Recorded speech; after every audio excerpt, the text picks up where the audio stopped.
Hello my dear students, देखिए बेटा, आज आपके लिए मैं लेके आया हूं वन शॉट में आयोनिक इक्विलिब्रियम। आयोनिक इक्विलिब्रियम में ना, इक्विलिब्रियम में बच्चों को बहुत ज्यादा प्रॉब्लम होती है कि भाई इसके न्यूमेरिकल्स किस तरह सॉल्व होंगे, इसके किस तरह क्वेश्चंस आते हैं, प्रॉब्लम होती है बच्चों को। तो मैं एक शॉट में ही ये हैंड रिटन नोट्स भी आप लोगों के लिए लेके आऊँ और पूरा का पूरा इसको ब्रीफली डिस्क्राइब कर दूंगा बहुत ही शॉर्ट पीरियड ऑफ टाइम में। क्लियर है? तो आयोनिक इक्विलिब्रियम क्या होता है बेटा? किसी भी अनआयोनाइज्ड सॉल्ट या इलेक्ट्रोलाइट और आयोनिक सॉल्यूशन के बीच में जो इक्विलिब्रियम एग्जिस्ट करता है, मतलब रेट ऑफ रिएक्शन फॉरवर्ड और बैकवर्ड की स्पीड जब सेम रहती है, तो उसे बोलते हैं आयनिक इक्विलिब्रियम। जैसे कि आपको पता चल रहा है, आयनिक इक्विलिब्रियम आयंस के लिए ही है, कैटायन और एनायन के लिए। क्लियर? तो देख लीजिए पहले क्या बेटा, weak electrolytes are dissociate equilibrium between ions and molecules. Clear है? Associated with ions A B. जैसे कोई भी एनायन और कैटायन है, ठीक है आपका, तो उसमें जो फोर्स ऑफ अट्रैक्शन होता है वो आपको पता है, इलेक्ट्रोस्टैटिक फोर्स ऑफ अट्रैक्शन या फिर कूलम्बिक फोर्स ऑफ अट्रैक्शन होता है। जो बॉन्ड एग्जिस्ट करता है उसे बोलते हैं आयनिक बॉन्ड। क्लियर है? ओके। अब यहाँ पे आयनिक इक्विलिब्रियम की डेफिनेशन दे रखी है, सॉरी इक्विलिब्रियम की, ये तो आपको पता है, फॉरवर्ड रिएक्शन और बैकवर्ड रिएक्शन की स्पीड सेम रहती है। अब यहाँ पे आयनिक इक्विलिब्रियम की स्टेटमेंट दे रखी है आपको कि अनडिसोसिएट, देखिए, it is the equilibrium which is established between the unionised molecule and the ions in solution of weak electrolyte. Clear है? ओके। फिर उसके बाद क्लासिफिकेशन ऑफ इलेक्ट्रोलाइट दे रखे हैं। एक होता है आपका स्ट्रॉन्ग इलेक्ट्रोलाइट, दूसरा होता है आपका वीक इलेक्ट्रोलाइट। ठीक है? स्ट्रॉन्ग इलेक्ट्रोलाइट्स क्या होते हैं? एक ऐसे इलेक्ट्रोलाइट्स को हम स्ट्रॉन्ग इलेक्ट्रोलाइट कहते हैं जो वाटर में जाते ही कंप्लीटली डिसोसिएट होते हैं। अब भाई कंप्लीटली डिसोसिएट होंगे तो उसका डिग्री ऑफ डिसोसिएशन मतलब value of alpha is 1 always. ठीक है? दूसरा होता है आपका वीक इलेक्ट्रोलाइट। वीक इलेक्ट्रोलाइट्स क्या होते हैं बेटा? जो पानी में जाते ही, पानी डालेंगे, हाइड्रोलिसिस करेंगे तो पार्शियली डिसोसिएट होते हैं। पार्शियली डिसोसिएट होते हैं तो उसका जो अल्फा है वो 0 और 1 के बीच में लाई करेगा। अल्फा 1 होता है स्ट्रॉन्ग इलेक्ट्रोलाइट के लिए, 0 होता है कोवैलेंट कंपाउंड या डेटिव कंपाउंड्स के लिए, और जो 0 से 1 के बीच में लाई करता है वो करता है वीक इलेक्ट्रोलाइट्स के लिए। क्लियर है बेटा? फिर यहां पे आपको बता रखा है, हिंट बॉक्स दे रखा है, इलेक्ट्रोलाइट, ठीक है, a liquid in which the electric current can pass. ठीक है? जैसे कि आपको बता दे कि आपके पास सपोज सूखा नमक है, एनहाइड्रस NaCl, तो उसमें इलेक्ट्रिसिटी कंडक्ट नहीं हो सकती। क्लियर है? लेकिन अगर उसको मैं पानी के अंदर डाल दूं तो NaCl ना रह के Na+ और Cl नेगेटिव में कन्वर्ट होगा, तो अब Na+ और Cl नेगेटिव जो उसके आयंस है वो इलेक्ट्रिसिटी को कंडक्ट करेंगे। क्लियर है बेटा? ये यहां बता रखा है आपका। ओके, चलिए। फिर यहां पे स्ट्रॉन्ग और वीक को डिसोसिएट कर रखा है, ये डिसोसिएट कंप्लीटली, ये do not dissociate completely, examples दे रखे हैं। अच्छा, स्ट्रॉन्ग इलेक्ट्रोलाइट जो एग्जांपल्स होते हैं, इलेक्ट्रोलाइट बेसिकली 3 पार्ट्स में डिवाइड होंगे। एक कभी कोई एसिड भी हो सकता है, कोई बेस भी हो सकता है और कोई सॉल्ट भी हो सकता है। क्लियर है? ओके। फिर यहां पे आपको classification of electrolyte depends on their nature. जैसे आपको बताया था, एसिड भी हो सकता है, बेस भी हो सकता है और सॉल्ट भी हो सकता है। एसिड में सिट्रिक एसिड, एस्कॉर्बिक एसिड, या फिर आप डाल सकते हैं H2SO4, है ना, कुछ भी डाल सकते हैं। बेसिस में डाल सकते हैं NaOH, बेकिंग सोडा, और सॉल्ट में NaCl, MgCl2। क्लियर? फिर theory of acid and bases tells the identity of acid and bases. ठीक है? 3 थ्योरीज दी गई हैं आपकी एसिड और बेस के ऊपर। एक है अरेनियस एसिड बेस कॉन्सेप्ट, दूसरा है ब्रॉन्स्टन लॉवरी एसिड बेस कॉन्सेप्ट, तीसरा आता है आपका लुइस एसिड बेस कॉन्सेप्ट। ठीक है? तो अरेनियस एसिड बेस कॉन्सेप्ट क्या कहता है बेटा? कि जो वाटर में डिसॉल्व होने के बाद H+ आयन लूज करते हैं वो एसिड होते हैं, जो वाटर में डिसॉल्व होने के बाद OH आयन लूज करते हैं वो बेस होते हैं। क्लियर है? ओके। फिर इसकी लिमिटेशंस हैं ये, ठीक है, 2 limitations of Arrhenius, limited only two aqueous solution, बस पानी के अंदर ही। क्लियर है? Okay. It does not explain the acidic nature of substance which do not contain H, जिसपे H+ नहीं होगा तो वो आपका एसिडिक प्रॉपर्टी शो नहीं करेगा। जैसे AlCl3 आपका एसिड है लेकिन वो H+ लूज नहीं करता, तो अकॉर्डिंग टू द आपका अरेनियस एसिड वो एसिड नहीं है। क्लियर? ओके। फिर इसी तरीके से एक्सप्लेनेशन दे रखी है। फिर आता है आपका ब्रॉन्स्टन लॉवरी एसिड बेस कॉन्सेप्ट। ये कहता है कि ब्रॉन्स्टन एसिड्स वो होते हैं जो प्रोटोन डोनेट करते हैं। प्रोटोन इज H+, यहां पे प्रोटोन इज H+ ही, तो जो प्रोटोन डोनेट करते हैं वो एसिड होते हैं और जो प्रोटोन एक्सेप्ट करते हैं वो ब्रॉन्स्टन बेस होते हैं। क्लियर बेटा? इस तरीके से फिर इसकी लिमिटेशंस आ जाएंगी, देख लीजिए। Acids which gives H+ ion और बेस जो एक्सेप्ट करेंगे H+ आयन। क्लियर है। अब यहां पे इसी के अंदर कॉन्जुगेट एसिड और कॉन्जुगेट बेस का फंडा दे रखा है, मैं आपको यहां पे क्लियर कर देता हूं। देखिए बेटा,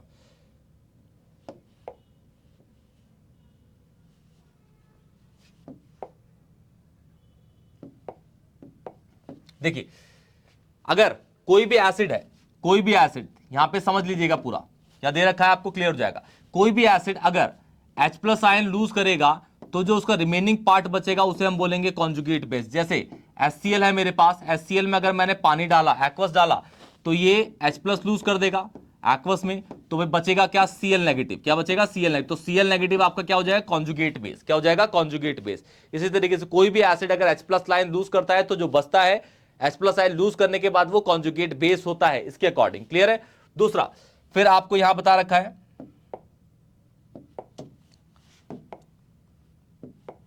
देखिए अब बेस के बारे में, ठीक है, कॉन्जुगेट एसिड के बारे में। कोई भी आपका बेस है, कोई भी आपका बेस है, जब वो H+ गेन कर लेता है तो जो बनता है उसे बोलते हैं कॉन्जुगेट एसिड, Ca।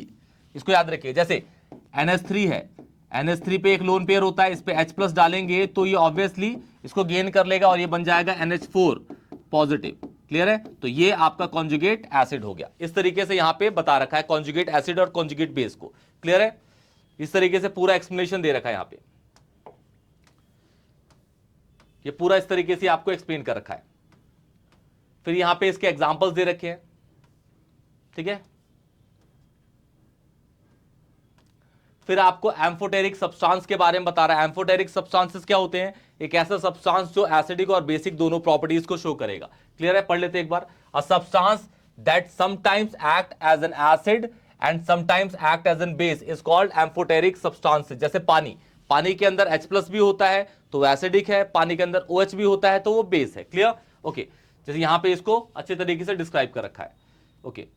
ये बिल्कुल उसी तरीके से पूरा आपको बता रखा है। फिर आपको यहां पे एम्फोटेरिक के टाइप दे रखे हैं, फिर एडवांटेजेस दे रखे हैं ब्रॉन्स्टेड के, फिर आता है ये लिमिटेशंस आ गई इसकी, फिर आपका आता है Lewis acid base theory, Lewis की एसिड बेस थ्योरी। तो लुईस की एसिड बेस थ्योरी क्या कहती है, लुईस एसिड्स क्या होते हैं। लुईस ने सीधा कहा कि भाई जिसके पास भी जो भी इलेक्ट्रॉन डेफिशिएंट है, जो भी इलेक्ट्रॉन डेफिशिएंट है, वो जिसपे इलेक्ट्रॉन की कमी है, मतलब वो सारे के सारे लुईस एसिड होते हैं, और जो भी इलेक्ट्रॉन रिच होते हैं वो सारे के सारे इलेक्ट्रॉन लुईस बेस होते हैं। क्लियर है। तो इस तरीके से यहां पे बता रखा है एसिड्स, ठीक है, लुईस के। लुईस एसिड्स आर दोज वो एक्सेप्ट इलेक्ट्रॉन, जो इलेक्ट्रॉन को एक्सेप्ट करे। मतलब इलेक्ट्रॉन को कौन एक्सेप्ट करेगा, जिसपे कम होंगे मतलब इलेक्ट्रॉन डेफिशिएंट। कौन होगा, इलेक्ट्रॉन डेफिशिएंट भी बोल सकते हो आप इसको। Lewis acids are electron deficient, इसलिए वो एक्सेप्ट कर रहा है, ठीक है। और लुईस बेस कौन से होंगे, जो क्या करेंगे, डोनेट करेंगे। मतलब Lewis bases are electron rich, जो ज्यादा होंगे इस पे इलेक्ट्रॉन वो लूज करेगा या डोनेट करेगा। क्लियर है। इस तरीके से पूरा का पूरा कॉन्सेप्ट बता रखा है।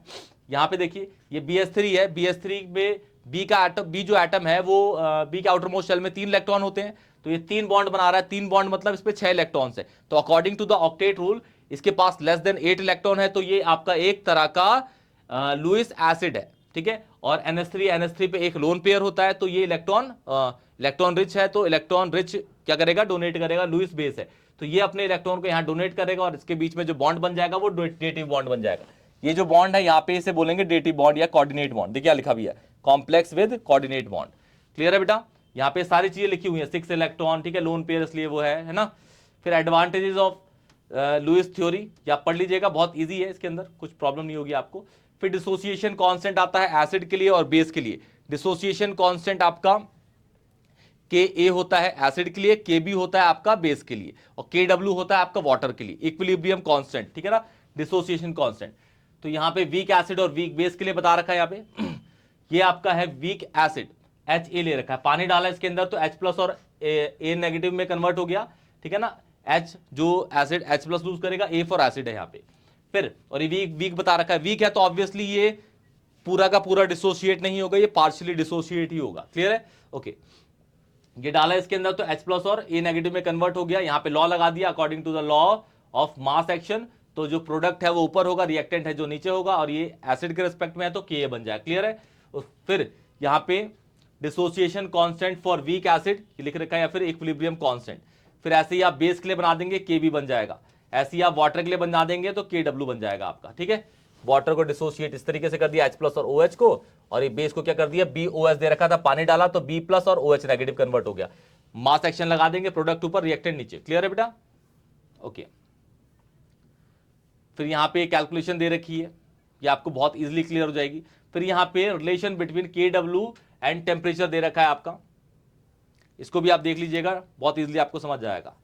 फिर यहां पे कॉन्सेप्ट ऑफ पीएच है, कॉन्सेप्ट ऑफ पीएच स्केल है। तो पीएच का फॉर्मूला, कंसंट्रेशन दे रखी होगी, जैसे सपोज कहते हैं, एक क्वेश्चन छोटा सा करा देते हैं यहां पे, देखिए।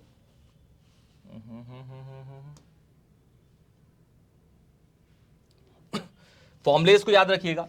देखिए, अगर आपको, सुनिए बेटा, अगर आपको किसी भी एसिड की कॉन्सेंट्रेशन पता है, जैसे H+, इसे कॉन्सेंट्रेशन पता है, सपोज कहता हूं कि मेरी कंपाउंड कोई भी एसिड है, उसमें उसकी कॉन्सेंट्रेशन है -3 मोलर, कितनी? -3। एक सपोज कोई जूस है, एक लेमन जूस है, लेमन जूस के अंदर H+ की कॉन्सेंट्रेशन, लेमन जूस है, ठीक है, उसमें H+ की कॉन्सेंट्रेशन दे रखी है, तो मैं इसका पीएच कैसे निकालूंगा? इसका पीएच निकालने के लिए मुझे लिखना पड़ेगा pH is equal to, formula होता है -log of H+। क्लियर है? pH is equal to -log of H+। H+ की कॉन्सेंट्रेशन इसमें डालूंगा तो ये हो जाएगा -log 10⁻³ और log आप सबने पढ़ा है, जो पावर है वो आगे आ जाती है, तो ये -3 माइनस का -3 और ये log 10 हो जाएगा। log 10 की वैल्यू होती है 1 और ये 3। इस लेमन जूस का पीएच इस कॉन्सेंट्रेशन के लिए क्या होगा? 3 हो जाएगा। इस तरीके से आप निकाल सकते हैं बेटा, इस तरीके से सारी कैलकुलेशन दे रखी है। जैसे देखिए, यहां देखिए, एक कॉन्सेंट्रेशन दे रखी है आपकी H+ की 10⁻7 दे रखी है, 10⁻7 दे रखी है, तो pH is equal to -log of H की पावर डाल दी यहाँ पे, और ये आगे आ गया, प्लस हो गया, log 10⁻1 हो गई, log 10 की वैल्यू 1 हो गई, और pH आपका आ गया ये। ठीक है, तो pH is another way to measure H+ and OH negative. ठीक है, और pH + POH is equal to आपको पता है 14 होता है। फिर यहाँ पे आपका pH और POH के बीच में रिलेशन आ जाएगा, ये ड्राइव कर रखा है यहाँ पे, बहुत इजीली आपको समझ आ जाएगा। फिर यहाँ पे आपको सारे के सारे फॉर्मुलेज दे रखे हैं लॉग बेस के 10 पे, लॉग ई पे नहीं, लॉग बेस पे। फिर यहाँ पे आपका कॉमन आयन इफेक्ट आ जाएगा, जो लीचेट लेयर प्रिंसिपल पे काम करेगा। आप लोग देखिए, शॉर्ट है बिल्कुल, ठीक है, common ion effect Le Chatelier principle पे काम करेगा। इसके बाद आपका आ जाएगा यहाँ पे solutions of weak acid and salt, फिर यहाँ पे वीक बेस एंड सॉल्ट्स, फिर यहां पे आपका Kb के बीच में रिलेशन आ जाएगा, फिर आपका बफर सॉल्यूशन आ जाएगा। बफर सॉल्यूशन बहुत ज्यादा इंपॉर्टेंटली पूछा जाता है। बफर सॉल्यूशन जैसे कोई भी आपका एक ऐसा सॉल्यूशन जिसमें आप हल्का सा एसिड या हल्का सा बेस डालेंगे तो उसका पीएच चेंज नहीं होगा, तो उसे बोलते हैं बफर। जैसे मेरे पेट में ना HCl होता है, ठीक है, सबके पेट में ही होता है, तो हम अगर एक ग्लास जूस का पानी जूस पीऊं मैं, तो भाई मेरे पेट में ना कोई प्रॉब्लम नहीं होगी, क्योंकि मैं एक ग्लास पी सकता हूं। अगर मैं 5 ग्लास जूस पी लूं, ठीक है, तो भाई मेरे पेट में ना एसिड कंटेंट ज्यादा हो जाएगा, तो मेरी बॉडी में डिहाइड्रेशन हो जाएगा। क्या हो जाएगा? डिहाइड्रेशन। तो पेट में जो एसिड होता है बफर होता है, उसमें थोड़ा अमाउंट ऑफ डालो ना कुछ भी चीज एसिड बेस, तो उसका पीएच चेंज नहीं होगा, ठीक है, लेकिन ज्यादा डाल दोगे तो उसका पीएच चेंज हो जाएगा। तो ऐसे सॉल्यूशन जिसमें हल्का अमाउंट ऑफ एसिड या बेस डाले और उसका पीएच चेंज ना हो, तो उसे बोलते हैं आपका बफर सॉल्यूशन। दो तरीके के आपके बफर सॉल्यूशन है, एक एसिडिक बफर, एक बेसिक बफर। यहां पे एक बार पढ़ लेते हैं, देखिए क्या लिखा है। व्हेन एन एसिड और base is added to water the pH changes drastically, ठीक है, चेंज होगा, वो बफर नहीं है। फिर the buffer solution resist a change in pH when acid और बेस इज एडेड। जो एसिड और बेस डालेंगे ना, वो कम अमाउंट में डालते हैं, यहां मेंशन नहीं है लेकिन कम अमाउंट में डालते हैं। क्लियर बेटा? फिर टाइप्स ऑफ बफर दे रखे हैं यहां पे आपको, एक आपका एसिडिक बेसिक है, और ये मिक्स बफर आपको पढ़ना नहीं है, ये आपको बहुत क्लियरली बता रखा है यहां पे। फिर यहां पे आपको di polyprotic acid and base सब दे रखा है यहां पे। फिर सॉल्ट एनालिसिस आ जाएगा यहां पे आपका, फिर डिग्री ऑफ हाइड्रोलिसिस आ जाएगा आपका, फिर 4 टाइप्स ऑफ सॉल्ट आ जाएंगे आपके पूरे, बिल्कुल एसिड। देख लीजिए बेटा, बहुत इजी नोट्स है आपके,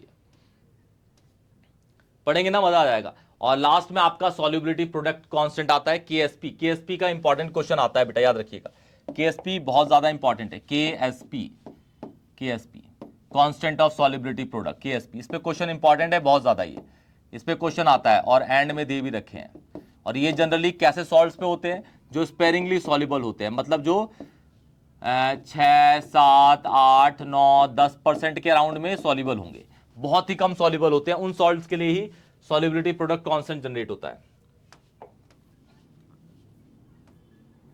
ये सीखा है बेटा, भी इसी तरीके से एस निकाल रखे हैं यहाँ पे, ठीक है। ये 1-2 न्यूमेरिकल्स दे रखे हैं और यहाँ पे ये नोट्स खत्म हो जाते हैं बेटा, ठीक है। इन नोट्स को ना मैं डिस्क्रिप्शन बॉक्स में लिंक बना के डाल दूंगा। कोई भी डाउट होगा तो प्लीज मुझे कमेंट सेक्शन बताइएगा, वीडियो को लाइक करिएगा। और ऐसे ही मैंने बेटा पूरे लेक्चर, ऐसे नोट्स वाइज नहीं, पूरे लेक्चर भी अपलोड कर रखे हैं चैनल पे। अगर आपको नहीं मिले तो प्लीज मुझे कमेंट में बताइएगा, मैं आपको लिंक सेंड कर दूंगा, आप लोग देखिएगा। और अगर वीडियो अच्छी लगे, लेक्चर अच्छा लगे तो प्लीज एक प्यारा सा कमेंट करिएगा। तब तक के लिए टेक केयर।